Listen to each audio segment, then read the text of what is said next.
मेरे प्रिय बच्चे, विकराल हो चली है अब ब्रह्मांड की चाल। अब नए दरवाजे खुलने प्रारंभ हो जाएंगे। कुछ की किस्मत में भव्यता से भरे सुनहरे पन्ने लिखे जाएंगे, तो कुछ की किस्मत में डरावनी भयंकर स्याही काली रात लिखी जाएगी।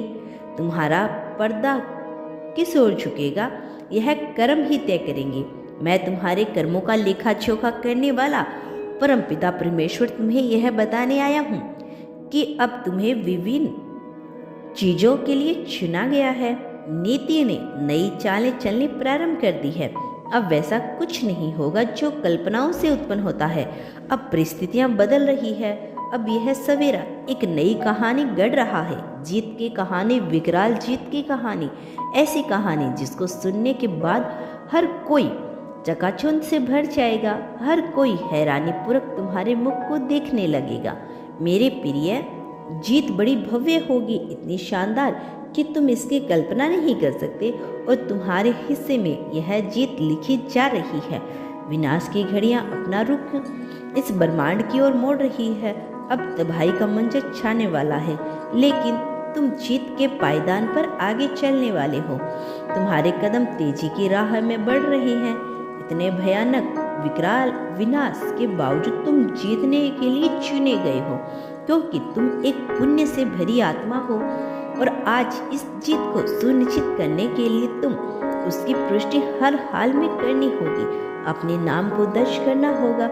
इसी क्षण तुम्हें अपना नाम दर्ज करना है। साथ ही संख्या 555 लिखना है और यह दर्शाना है कि तुम अलग हो, तुम विपरीत हो, तुम उन सभी विनाश के कोख में जा रही हो। विभिन्न प्रकार के जीवों से अलग हो। तुम्हारी दिव्य ज्योति अलग है। तुम्हारे भीतर उठ रही कंपन और जो भयानक विकराल प्रचंड मायावी नकारात्मक शक्तियां हैं, वह विनाश की ओर बढ़ेगी, क्योंकि तुमने अर्थ में डाला है नकारात्मक शक्तियों की ताकत को, जबकि अन्य लोग नकारात्मकता से घिरे हुए हैं। तुम उससे घिरे हुए हो नहीं हो सकते। तुमने नकारात्मकता का आवरण नहीं ओढ़ा, बल्कि इस नकारात्मकता को बांधकर एक पिटारे में बंद कर दिया। और तुम अब जलती हुई ज्वाला में उस नकारात्मकता का दान करोगे, जबकि अन्य लोगों की नकारात्मकता के आवरण से घिर चुके हैं। उन्हें अपने आप को इसमें झोंकना होगा। मेरे प्रिय बच्चे, तुम बच रही हो, क्योंकि तुम्हारी यात्रा आध्यात्मिक है। तुम्हारी यात्रा तिल्स्म से भरी हुई है, किंतु पूरी तरह से चमत्कारी और भक्ति में तुम हैं, जो कि उम्मीदों को हार चुके हो। तुम जो आशाओं के बादलों से घिरे हुए लग रही हो, बावजूद इसके कि जीवन की राह में बढ़ रही हो, क्योंकि तुम्हारा हृदय कोमल है, क्योंकि तुम करुणा से भरे हुए हो, क्योंकि तुम दया के सागर हो। और जो मनुष्य करुणा से भरा होता है, उसे हराने वाला इस संसार में कोई है ही नहीं।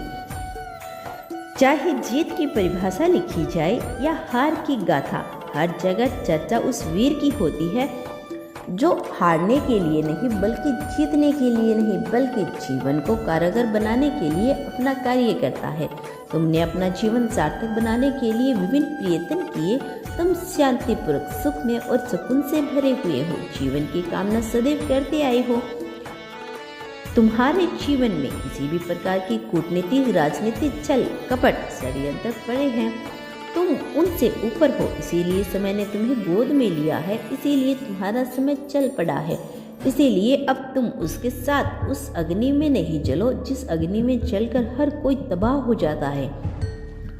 तुम तो उन रुधन में प्रवेश करोगे जहां से गुजरने के बाद प्रत्येक मनुष्य बैकुंठ की ओर बढ़ पाता है, अर्थात वह कर्म फल के बंधनों से मुक्त, सही गलत पुण्य सब से मुक्त होकर परमात्मा की शरण में आ बैठता है। यह धार्मिकता से ऊपर की बात है।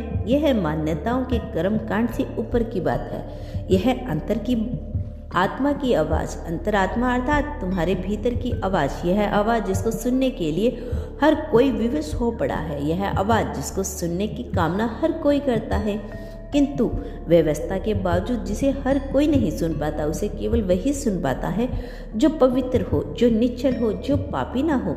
मेरी प्रिय बच्चे, मैं जानता हूँ कई बार तुम्हें वासना घेर लेती है, कई बार तुम्हें कामना घेर लेती है। तुम्हारी चाहत तुम्हें हर काबू कर लेती है। कामुकता तुम्हें चारों तरफ से घेर लेती है, बावजूद इसके तुम्हारी धार्मिकता पर जरा भी प्रभाव नहीं पड़ता।